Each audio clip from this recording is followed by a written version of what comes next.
yuzilul hamma wal hazan.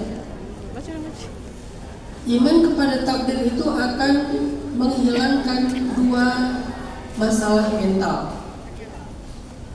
Jadi kalau beberapa ustadz membahas takdir itu lebih ke teori-teori tentang iman, teori tentang akidah, teori tentang ideologi.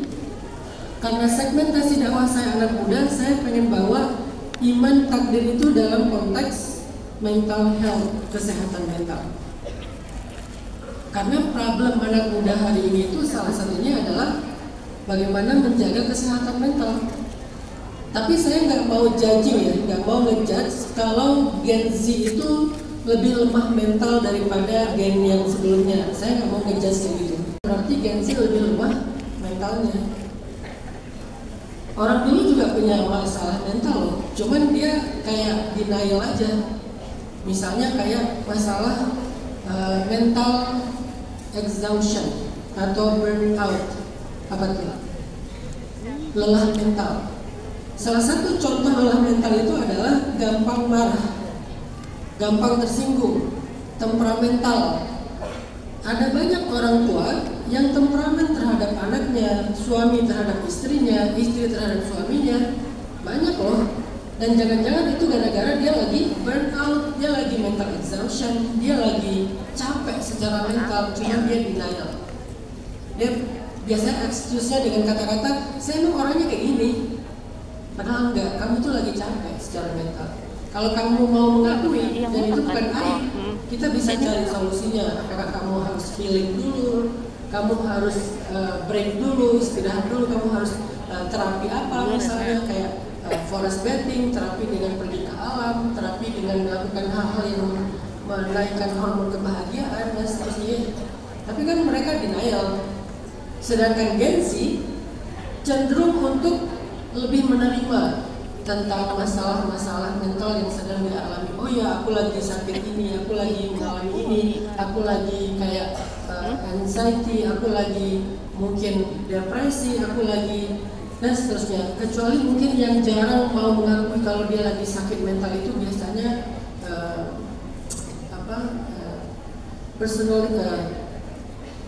NPD, narcissistic personality disorder. Biasanya jarang ada orang NPD yang mengakui kalau dirinya NPD. Tapi kalau yang lain cenderung lebih mudah mengakui. Karena anak muda sekarang salah satu concernnya adalah isu mental, bahkan bukan lagi isu jodoh sebetulnya. Gen Z yang sekarang tuh kayaknya nggak terlalu antusias lagi tentang pernikahan, apalagi punya anak kayaknya.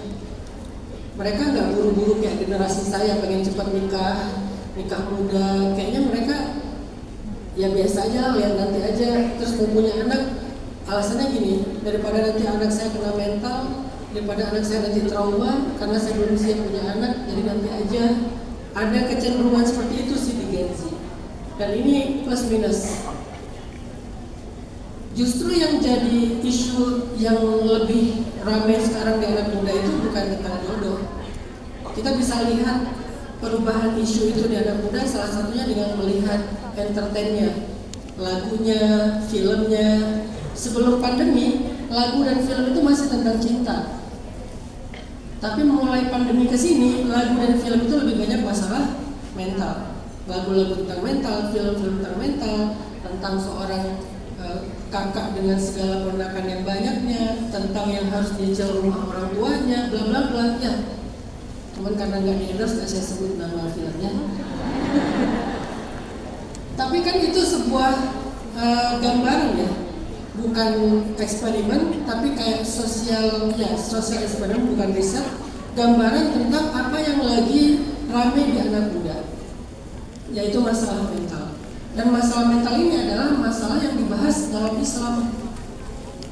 Dulu istilahnya lebih general, istilahnya sudur, qulub, fuad, apalagi nafs. Itu istilah-istilah yang sebetulnya identik dengan masalah mental. Sudur itu artinya dada, syarhus sadar, lapang dada. Lapang dada itu artinya dia legowo. Apa ya bahasa Padangnya? lapang dada. Lapang dado. Nggak semuanya jadi O kali ya. Apa sih? Penyabar. Beda sih. Sabar sama lapang dada itu beda. Sabar itu adalah hasil dari lapang dada. Lapang dado ya, bukan lapang ya, lapang. Oke, lapang dado. Udah bener gak sih aksennya? Ya kurang lebih gitu ya. Harus makan lebih banyak nasi padang kali ya. Oke, ada sudur atau dada. Ada suratnya, yaitu surat Al-Insyirah, surat lapang dada. Alam nashrah laka sadrak. Ada lagi nanti istilahnya nafs, ini yang paling banyak. Qad aflaha man zakkaha. Jadi yang beruntung adalah orang yang bisa membersihkan nafs itu. Ada juga istilahnya fuad. Fuad itu adalah mindset. Ada juga nanti istilahnya qalb, ini lebih populer lagi, atau qulub. Semua ini tentang masalah mental, hati, perasaan, jiwa. Walaupun dalam kajian psikologi dipisah-pisah antara jiwa, mental, dan juga perasaan. Jadi Islam sejak zaman dulu udah concern ngomongin tentang isu mental, teman-teman. Bahkan ketika Nabi mengajarkan tentang takdir, ternyata Nabi menyebutkan takdir itu obat untuk mendapatkan kesehatan mental. Al-imanu bil qada'i wal qadar yuzilul hamma wal hazan. Apa itu al-ham dan apa itu al-hazan? Dua masalah mental problem atau mental illness. Apa itu al-ham? Al-ham itu adalah trauma. Karena al-ham itu jamaknya al-humum. Dan kita diajarkan Nabi sebuah doa untuk menghilangkan sifat atau perasaan al-ham. Allahumma inni a'udzubika minal hammi wal hazan. Ya Allah, aku berlindung kepadamu dari ham dan hazan.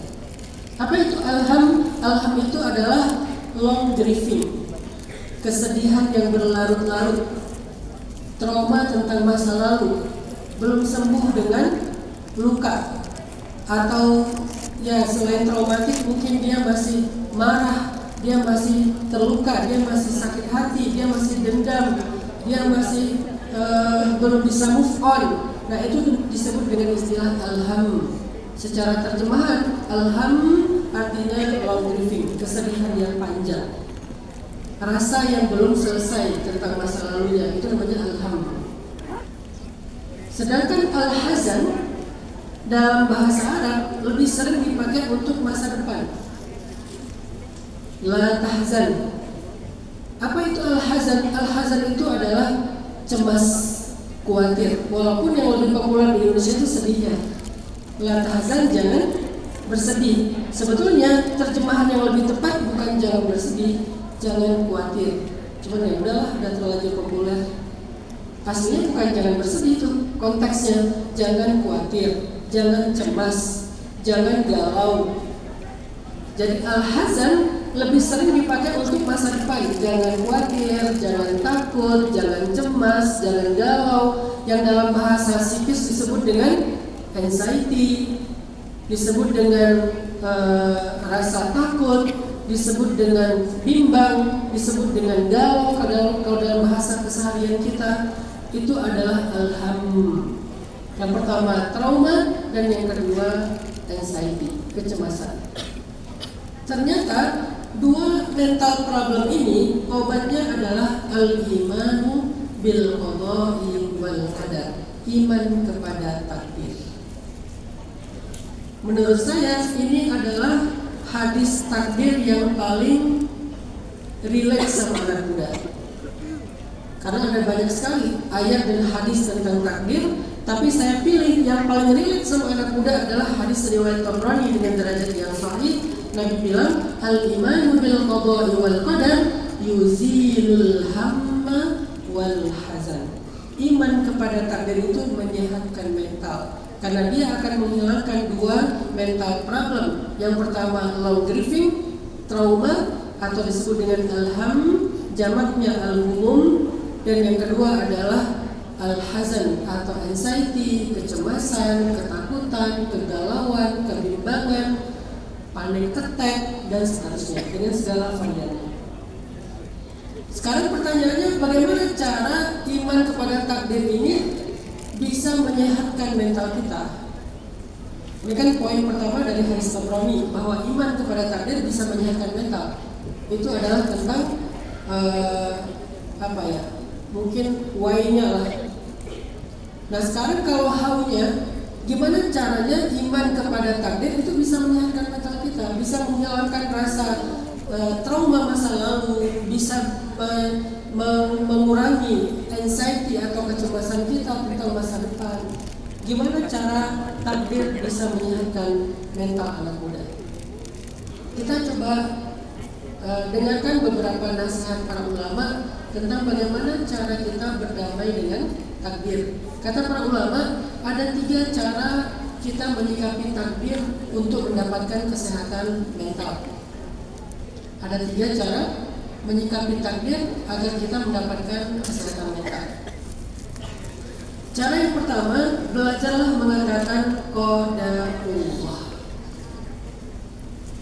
Cara yang pertama, belajar untuk setiap kali kita mendapatkan sebuah takdir, kita katakan qadarullah.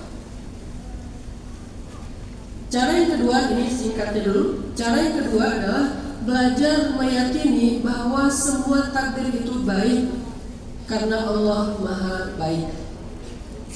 Yang kedua, belajar meyakini semua takdir itu baik karena Allah Maha Baik. Dan yang ketiga, cara supaya beriman kepada takdir ini bisa menyehatkan mental kita adalah belajar untuk merubah takdir dengan amalan-amalan yang ajaib.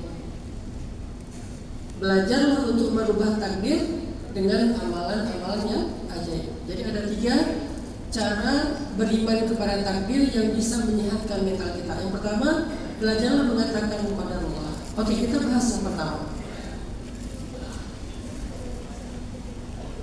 Dalam sebuah hadis riwayat Imam Muslim, Nabi SAW bersabda, jika engkau tertimpa suatu musibah, janganlah engkau mengatakan lau anni fa'altu kada wa kada, seandainya aku melakukan begini dan begitu. Kalau kita ditimpa suatu musibah, ditimpa satu masalah, jangan katakan seandainya, coba kalau, apalagi ya berandai-andai ya. Lau anni, lau itu bahasa Arab yang jadi bahasa Indonesia. Lau jadi kalau. Lau anni fa'altu kada wa kada, coba kalau aku begini mungkin gak akan begitu. Coba kalau kemarin begini mungkin gak akan jadi seperti ini. Jangan katakan lau, akan tetapi hendaklah engkau mengatakan qadarullah masya'a kan. Ini takdir Allah, apa yang Allah kehendaki terjadi. Sesungguhnya perkataan lau akan membuka pintu-pintu syaitan. Hadis riwayat Muslim. Ini cara praktis bagaimana cara kita beriman kepada takdir. Jadi kalau misalnya kita lagi mendapatkan satu musibah, sebetulnya takdir itu bukan hanya musibah, yang baik-baik juga takdir. Cuman kan kalau yang baik-baik gak perlu dibahas ya. Insya Allah semua kita ikhlas, semua kita ridho. Yang jadi masalah kalau yang menurut kita gak baik. Kalau menurut kita itu sesuatu yang buruk, gagal, kehilangan, ditinggal pas lagi sayang-sayangnya, tahu mantan udah lebih bahagia, ngintip pakai akun kedua, dan seterusnya. Nah ini kalau yang buruk-buruk menurut kita ini gimana caranya biar kita lebih ridho? Ridho itu bahasa sekarang ikhlas. Maaf ya kalau banyak diksi yang saya ralat, karena banyak terjemahan dari bahasa Arab ke bahasa Indonesia, tapi sebetulnya terjemahannya keliru. Kayak tadi masalah hazan itu bukan sedih tapi cemas. Terus ikhlas dalam konteks hidup, kalimat yang lebih tepat bukan ikhlas tapi ridho. Karena ikhlas itu konteksnya ibadah. Jadi kalau kita ibadah kita harus ikhlas, nggak boleh riya. Kalau kita beramal soleh kita harus ikhlas, nggak boleh riya. Tapi kalau tentang menerima kenyataan, menerima sebuah ketentuan Allah, itu istilahnya yang lebih tepat bukan ikhlas, tapi ridho. Orang yang ridho itu ada dua bentuk ridho. Kalau ridho terhadap kebaikan namanya syukur. Kalau ridho terhadap yang dianggap nggak baik namanya sabar. Syukur dan sabar adalah ridho. Jadi ridho itu kayak punya dua cabang. Kalau yang baik kita terima namanya syukur. Kalau yang buruk kita juga terima namanya sabar. Kadang-kadang orang yang dapat kebaikan dia nggak terima, masih komplain, berarti dia kufur. Lalu ada orang yang dapat keburukan, dia nggak terima, dia nggak sabar, berarti alias berputus asa atau berkeluh kesah. Nah, jadi istilah yang lebih tepatnya bukan ikhlas, tapi istilah yang lebih tepatnya adalah ridho. Jadi mulai sekarang saya akan sampai selesai sharing memakai istilah ridho. Bagaimana cara kita ridho dengan takdir hidup kita? Ridho dengan kenyataan kalau kita belum dapat jodoh, ridho kalau kita ternyata faktanya takdirnya putus sama orang yang kita harapkan, ridho kalau ternyata dia jadi jodoh orang lain, itu lebih berat lagi, atau jodohnya justru sama sahabat kita, teman kita curhat sehari-hari.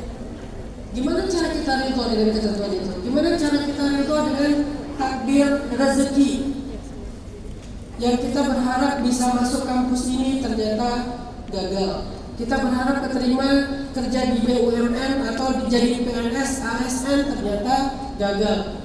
Berharap diterima kerja di sebuah minimarket, udah mulai ngantri ternyata gagal.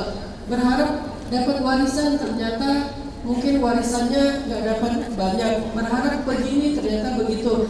Gimana cara kita ridho ketika kita merencanakan sesuatu tapi hasilnya di luar yang kita harapkan? Maka kata Nabi, dalam kondisi seperti itu belajarlah untuk mengucapkan kalimat qadarullah masya'akan, atau singkatnya qadarullah. Inilah takdir Allah. Inilah takdir Allah. Jangan katakan lau anni fa'altu kadza wa kadza. Coba kalau waktu itu, coba kalau dulu, coba kalau kemarin, coba seandainya. Karena ketika kita mengatakan lau, seandainya, kita itu membuka pintu-pintu waswasah, pintu syaitan. Waswasah itu bahasa Arab yang jadi bahasa Indonesia, waswas. Pintu al-amani, pintu angan-angan. Padahal apa yang sudah terjadi nggak bisa kita rubah lagi. Nggak ada satupun dari kita yang bisa merubah masa lalu, teman-teman. Jangankan masa lalu yang jauh, masa lalu yang dekat aja nggak bisa dirubah.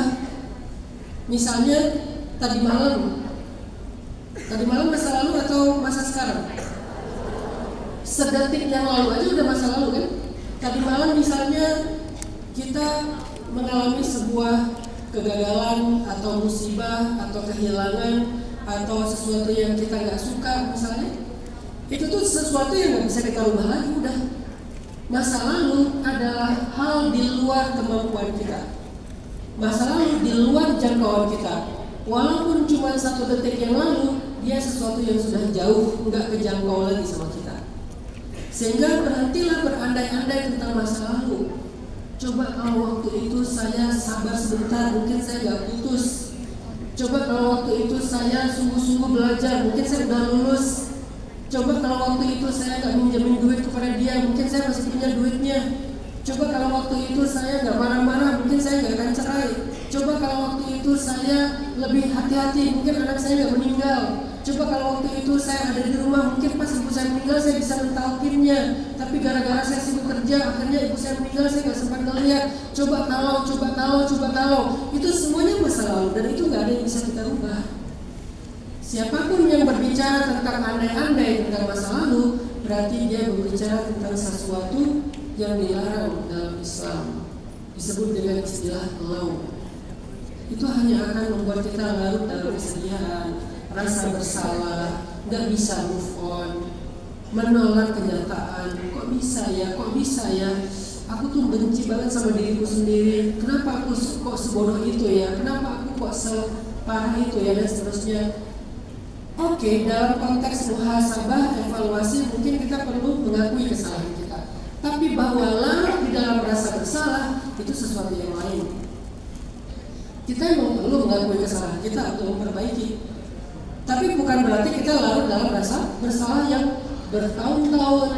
Sehari dua hari oke lah, seminggu dua minggu masih oke.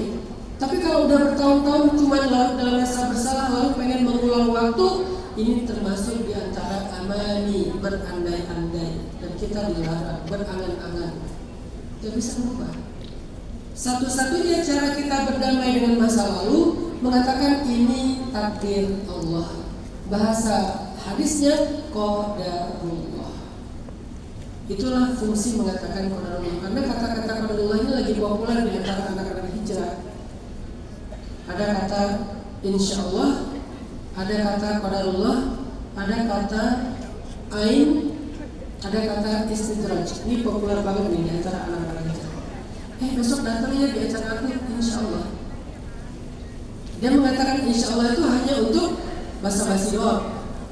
Besoknya nggak datang, bisa ditanya kenapa kemarin nggak datang? Qadarullah.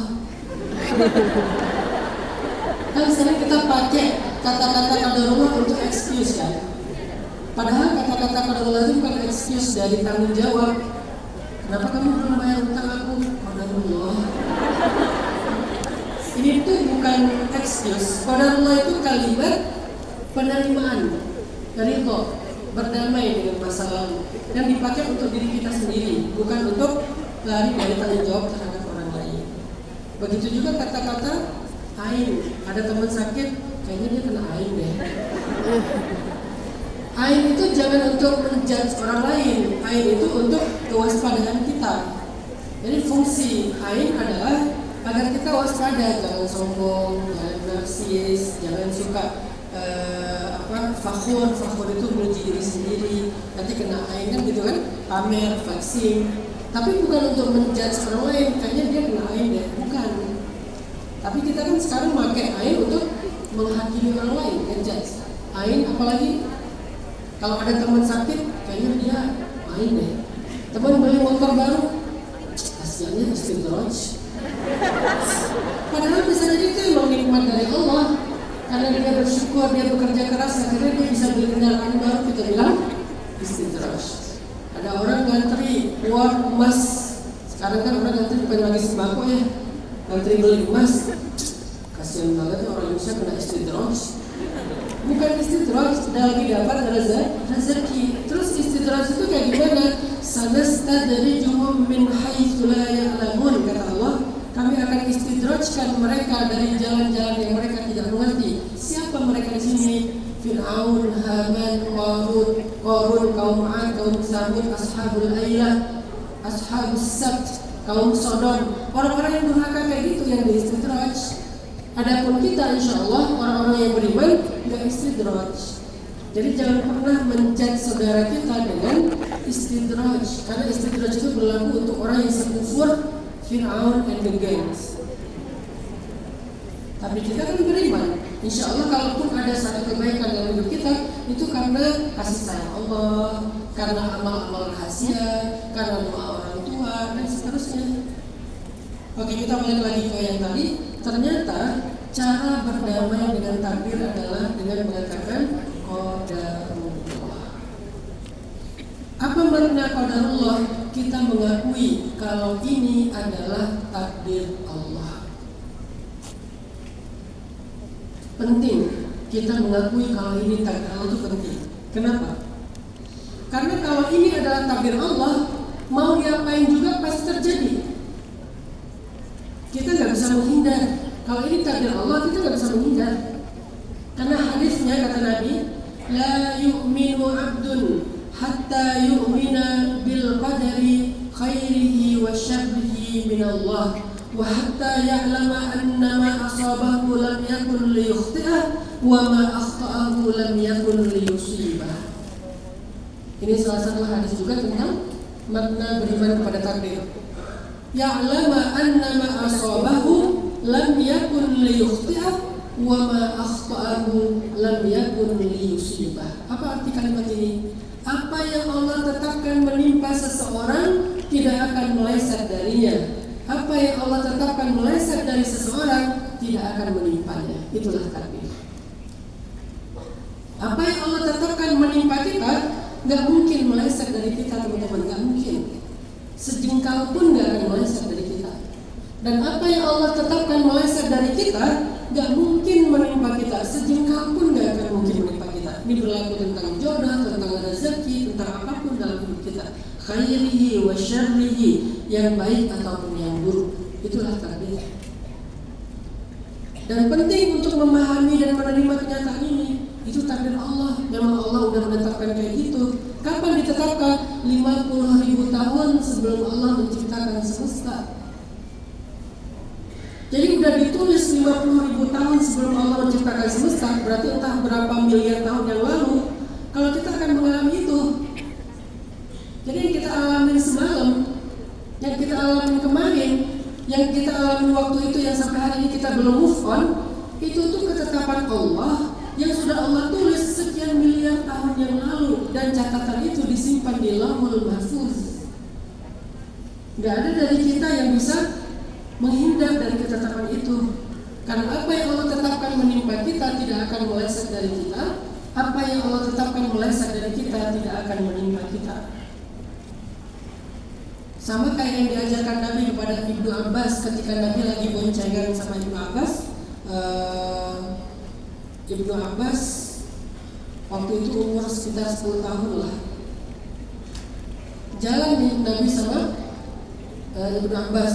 Terus Nabi bilang, ya ulang, ihfazillah yahfazka. Wahai anakku, jaga Allah, Allah jaga kamu. Dan salah satu kalimat yang diajarkan Nabi, wa'lam annan nas law ijtama'u ala an yanfa'uk lan yanfa'uka illa bima kataballahu lak. Walau ijtama'u ala an yadurruk lan yadurruka illa bima kataballahu alaik. Kalau manusia berkumpul untuk menolong kamu, mereka nggak bisa menolong kamu kecuali dengan ketetapan Allah yang berlaku untukmu. Kalau mereka berkumpul untuk mencelakai kamu, mereka tidak bisa mencelakai kamu kecuali dengan ketetapan Allah yang berlaku atasmu. Kertas sudah kering, pena sudah diangkat. Artinya takdir. Ini hal yang penting kita sadari, teman-teman. Dan kita belajar meyakini itu. Ini sudah dicatat sama Allah miliaran tahun yang lalu. Yang saya alami kemarin, yang saya alami semalam, yang saya alami waktu itu, yang saya alami dulu. Kenapa begini? Karena udah takdirnya kayak gitu. Apa yang Allah tetapkan menimpa seseorang tidak akan meleset darinya, dan apa yang Allah tetapkan meleset dari seseorang tidak akan menimpanya. Contoh jodoh. Waktu itu kalau aku kasih dia kesempatan, mungkin kami gak putus loh. Waktu itu kalau aku gak curhat sama sahabat aku, mungkin mereka gak akan kenal. Aku nyesel banget, kenapa sih aku harus curhat sama dia?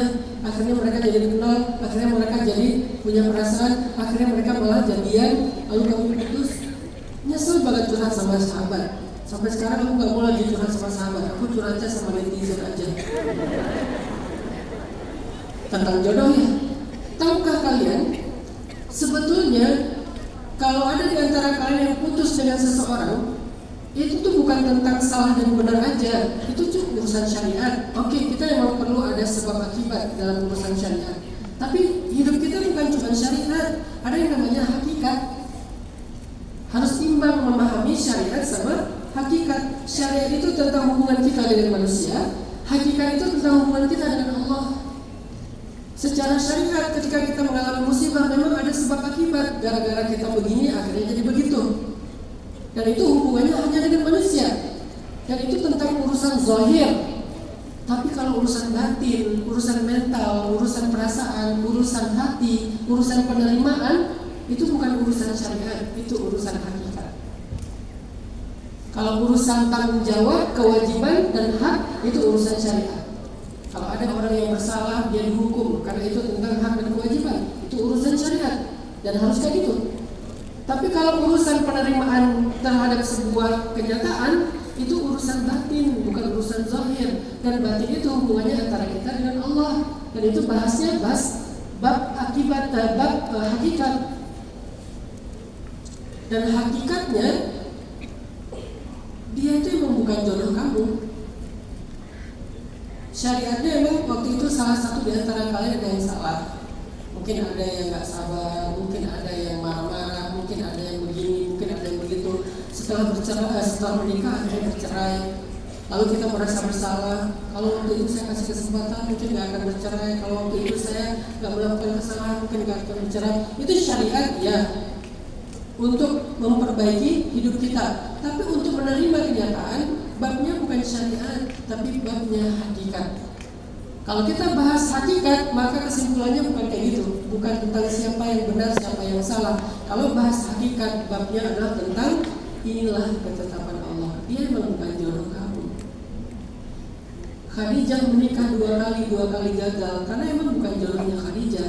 Jodohnya Khadijah itu Nabi Muhammad. Kenapa harus menikah dulu? Allah punya hikmah, nanti ada di poin-poin berikutnya.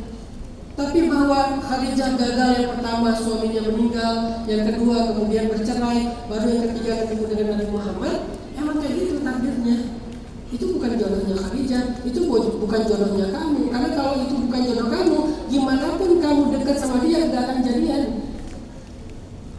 Kalau dia ditetapkan jodoh orang lain, walaupun kamu sama dia udah pacaran 20 tahun, dari TK udah pacaran nih. Walaupun dalam pemahaman saya pacaran itu nggak baik, tapi kan kenyataannya orang-orang banyak yang mencari jodoh dengan pacaran ya. Padahal bukan cara itu kan dapetin jodoh kan. Kalian mau pacaran 20 tahun kek, kalian mau pacaran sejak dalam kandungan kek, kalian mau pacaran dari sejak baru lahir udah langsung dijodoh-jodohin kek. Kalau dia bukan jodoh kalian yang tertulis di Lauhul Mahfuz, maka dia nggak akan pernah jadi pasangan kalian. Kalau jadi kemudian bercerai, berarti emang bukan jodoh kalian. Dia adalah ujian dalam hidup kalian. Inilah ketetapan Allah. Sehingga jangan terlalu larut dalam rasa bersalah dan terlalu berangan-angan. Coba waktu itu, coba seandainya. Bukan kayak gitu ketetapan Allah. Dia memang bukan jodoh kalian. Jodoh kalian itu udah ada dan ditulis di Lauhul Mahfuz, dan itu gak akan pernah tertukar. Tenang aja. Gak usah terlalu menghinakan diri untuk mendapatkan seseorang yang kalian inginkan. Sampai kalian begging, kalian jungkir balik, kalian overacting demi mendapatkan perhatian dia. Karena sesungguhnya jodoh kalian itu sudah dicatat dan gak akan bisa ketukar sama siapapun. Tenang aja. Kalau kayak gitu gak pakai ikhtiar, Ustaz. Ikhtiarnya bukan tentang merubah siapa jodoh kalian. Ikhtiarnya tentang memantaskan diri supaya ketika ketemu dengan jodoh kalian, kalian bertemu dalam keadaan yang baik. Bertemunya sudah ngerti agama, sudah ngerti tentang kewajiban suami, kewajiban istri, kewajiban ayah, kewajiban ibu, mempersiapkan diri untuk mengambil amanah tanggung jawab keluarga. Bertemunya udah dalam kondisi kayak gitu, orangnya gak akan ketukar. Terus ngapain kita khawatir tentang ini? Orang dia udah ditetapkan miliaran tahun yang lalu, bahkan benih kita aja belum ada tapi jodoh kita udah dicatat. Fulan, jodohnya Fulan, dicatat tuh di Lauhul Mahfuz, disimpan di sana. Kertasnya udah kering, penanya sudah diangkat, kita tinggal jalanin aja. Kalian pacaran nggak pacaran, jodohnya itu. Kalau gitu ngapain pacaran ya? Orang nggak pacaran juga sama. Kalian jungkir balik di TikTok, nggak jungkir balik di TikTok, orangnya sama, nggak akan berubah. Nggak gara-gara kalian jungkir balik di TikTok, jodohnya jadi yang sesuai dengan harapan kalian. Nggak juga. Kalian pergi ke Korea, cari opa-opa. Kalau jodoh kalian itu adanya misalnya di Afrika Selatan, ya udah Afrika Selatan. Karena Afrika Selatan juga punya bule ya. Kalau jodoh kalian ada di Somalia, ya udah Somalia. Kalau jodoh kalian ada di Perindavan, lagi gini-gini, lagi nyiapin makanan yang luar biasa, enak banget ya, karena bumbunya khas kan. Ya juga jodoh kalian di Perindavan. Kalau jodoh kalian itu tetangga, mau kalian keliling dunia cari pasangan, balik lagi nikahnya sama tetangga. Artinya itulah takdir, dan disitulah kita belajar untuk menerima. Itulah takdir Allah. Qadarullah. Dia bukan jodoh aku aja yang kegeeran. Dia bukan jodoh aku aja yang terlalu berharap. Terus salah nggak kita berharap? Kalau berharap doang sih nggak salah. Tapi kalau jadi berbuat dosa, jadi pacaran, jadi akhirnya kita melanggar syariat, akhirnya kita menodai diri kita sendiri. Salah kita di situ. Bukan takdir yang salah, kita yang salah. Takdirnya udah mencatat siapa jodoh kita. Ngapain kita terlalu berlebihan dalam membangun hubungan padahal belum halal. Ya Allah, apa maumu? Aku udah serahkan seluruh hidupku untuk dia. Sekarang aku udah gak suci lagi gara-gara dia. Tiba-tiba putus. Tega banget kau ya Allah. Gak ada yang berubah dari ketetapan Allah. Kita aja yang salah sikap. Allah gak pernah mencatat dia sebagai jodoh kita. Jadi Allah gak pernah zalim sama kita, gak berubah apapun. Ngapain kita belum halal udah melakukan hal-hal yang gak diizinkan oleh Allah? Kenapa gak pacarannya nanti aja setelah akan nikah? Bukankah pacaran setelah akan nikah itu juga seru? Banyak teman-teman yang saya kenal, bahkan kemarin ada teman saya, adik kelas saya di Kairo, umurnya sekitar 25 atau 27 ya, baru nikah. Setelah menikah mereka ke Maldives ya. Mereka ke Maldives, terus ke Jepang, terus umroh. Bulan madunya tuh non-stop Maldives, Jepang, umroh. Ya Ustaz, kalau ada rezeki mah. Maksudnya saya bukan lagi ngomongin tentang flexing jalan-jalan jauh ya, bukan. Tapi maksudnya mereka pacaran. Dan seru kan, gak ada yang dosa kan. Semakin banyak intimate yang mereka lakukan semakin berpahala. Memandang aja berpahala, menyentuh berpahala, memeluk berpahala, dan itu nanti jadi hormon kebahagiaan. Karena ada hormon yang lewat olahraga, ada yang lewat cinta kan. Sehingga akhirnya mereka bisa menjalani ini. Mereka masa-masa mungkin sebelum punya anak puas-puasin dulu lah pacarannya mungkin setahun atau 2 tahun. Ada yang dikasih rezeki pacarannya 5 tahun, ada yang dikasih rezeki pacarannya 10 tahun. Nanti setelah 10 tahun baru dikasih amanah punya keturunan. Ada yang 5 tahun, ada yang 1 tahun, ada yang gak sempat pacaran, baru sebulan nikah dan langsung dikasih rezeki. Jadi mungkin dia menikmati hidupnya bukan pacaran tapi quality time bersama keluarga. Setiap orang punya cerita yang berbeda-beda. Tapi hakikatnya bahwa itulah jodoh orang tersebut yang sudah dicatat miliaran tahun yang lalu, dan catatan itu sudah kering, penanya sudah diangkat, sudah ditutup penanya. Jangan larut dalam andai-andai, angan-angan, rasa bersalah, karena semuanya sudah qadarullah, sudah ditetapkan Allah. Begitu juga rezeki. Kalau Allah menetapkan rezeki kita sekian ribu butir beras, 1 butir pun nggak akan masuk ke piring orang lain, teman-teman. Apa yang Allah tetapkan menjadi beras orang lain, sebutir beras pun nggak akan masuk ke piring kita. Itu takdir. Jadi nggak usah khawatir tentang itu. Sebutir beras pun nggak akan ketukar. Kalau kita ditakdirkan hidup di dunia punya uang 1 miliar selama 60 tahun misalnya, bukan per tahun ya, per hidup. Kalau ngomongin gaji kan per tahun. Kalau ngomongin takdir per hidup. Seumur hidup kita dikasih rezeki misalnya 1 miliar. Kalau masih ada sisa rezeki kita 1 rupiah saja, kita gak akan mati. Allah gak akan mencabut nyawa kita sebelum jatah rezeki kita habis. Tersisa 1 rupiah pun, kalau ada 1 rupiah, tersisa 1.000 rupiah pun, kita gak akan mati dulu sampai rezeki itu habis, baru jatah hidup kita selesai. Dan itu gak akan pernah tertukar sama orang lain. Jadi kalau kalian merasa ada hal yang kalian inginkan dalam urusan rezeki gak dapat, katakan kepada Allah, emang bukan rezeki saya, itu rezekinya fulan, itu rezekinya teman saya, itu rezekinya partner saya, itu rezekinya kompetitor saya, itu rezekinya brand teman saya, itu rezekinya toko sebelah rumah saya, itu rezekinya toko sebelah toko saya, itu rezekinya dia. Gak akan ketukar sama sekali. Sehingga gak perlu julid, gak perlu iri, gak perlu dengki sama orang yang sukses. Karena setiap orang punya rezekinya sendiri-sendiri dan gak akan ketukar. Sampai harus menabur tanah kuburan di depan toko temannya gara-gara iri dengki, sampai harus menggibah, ngejelek-jelekin, black campaign kepada orang lain gara-gara takut tersaingi. Kenapa kita khawatir? Bukankah rezeki kita sudah ditetapkan di Lauhul Mahfuz dan nggak akan terbuka? Kita mau jujur, kita mau korupsi, rezeki kita tetap segitu, nggak akan berubah. Kalian korupsi dapat sekian kuadriliun, nggak usah dibahas lagi.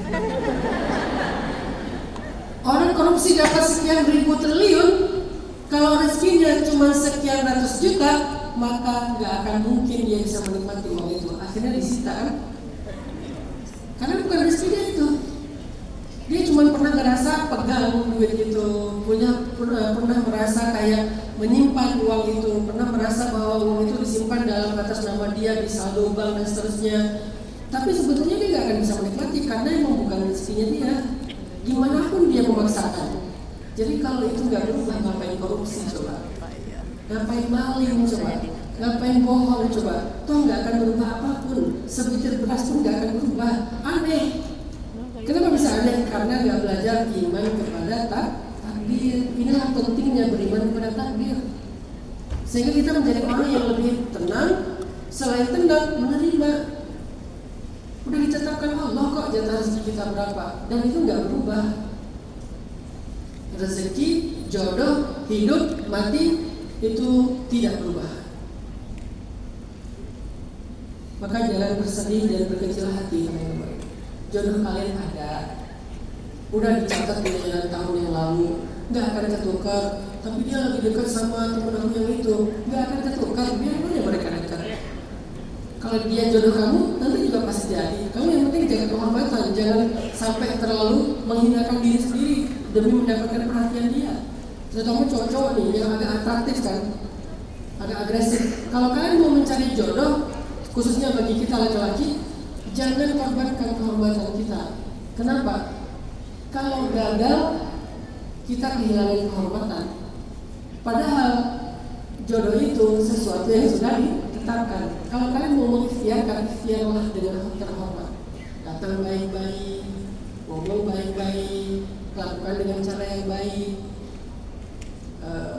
komunikasikan dengan cara yang baik, ikhtiarkan dengan cara yang baik, bukan dengan cara yang menghinakan diri sendiri, bukan dengan cara yang merugikan diri sendiri, bukan dengan cara yang menghabiskan banyak waktu, energi hidup kita untuk sesuatu yang pada akhirnya ternyata jodoh orang lain.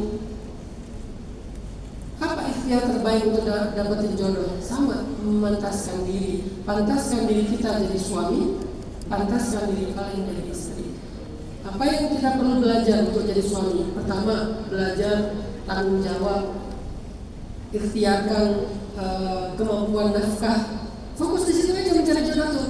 Fokus dengan karir, fokus dengan bisnis, fokus dengan kuliah, fokus dengan kerja, fokus dengan belajar ilmu agama, fokus dengan belajar syariat, fokus dengan amanah tanggung jawab menjadi pemimpin. Itulah cara cari jodoh yang terbaik. Kenapa? Karena orangnya nggak berubah. Masalahnya kalau waktunya udah ditentukan ketemu, kita udah siap belum? Itu aja yang jadi pertanyaannya. Orangnya nggak berubah, tapi siap nggak siap akan menentukan keadaan saat kita bertemu dengan dia. Kalau kalian sebagai perempuan, pantaskan diri kalian untuk menjadi seorang istri yang soleha, yang menyenangkan. Jangan lupa rutin skincarean setiap malam. Kenapa? Bagian dari memantaskan diri, karena supaya terlihat cantik di hadapan pasangan kalian nanti. Belajar tentang bagaimana menjadi seorang istri yang asik kayak Sayyidah Aisyah, menjadi seorang istri yang menenangkan seperti Sayyidah Khadijah, menjadi seorang istri yang tegar seperti Sayyidah Fatimah. Belajar. Pantaskan diri kalian, karena suami kalian udah dicatat sekian miliar tahun di Lauhul Mahfuz dan orangnya tidak berubah. Yang berubah adalah keadaannya. Rezeki juga kayak gitu. Ikhtiarkan rezeki yang halal, karena kalian ikhtiarkan yang haram, toh dapatnya segitu-segitu juga. Kita curang dalam berdagang, toh dapatnya segitu juga. Gak akan membuat kita dapat rezeki yang lebih banyak. Mungkin dapat uang lebih banyak, iya, tapi belum tentu uang itu rezeki kita. Kalau bukan rezeki kita, gak akan pernah bisa kita nikmatin. Tetap gara-gara curang dapat lebihnya 1M. Apakah 1M itu bakal jadi rezeki kita? Belum tentu. Tiba-tiba hilang gara-gara sakit, tiba-tiba hilang gara-gara musibah, tiba-tiba hilang gara-gara harus ditipu orang, bla bla bla. Ini bukan rezeki kita. Daripada kita capek-capek melakukan dosa, mendapatkan sesuatu yang bukan hak kita dan pada akhirnya hilang juga, kenapa nggak jujur aja sih? Kenapa nggak ikhtiar secara halal aja sih? Toh angkanya nggak berubah. Terus untungnya apa usaha kalau halal, kalau itu nggak berubah? Pertama, analogi rezeki ya, ini khusus buat rezeki ya. Rezeki kita tuh kan takdir ya. Dan takdir jumlah rezeki kita itu kayak gaji pokok kita. Kalau kalian di dunia kerja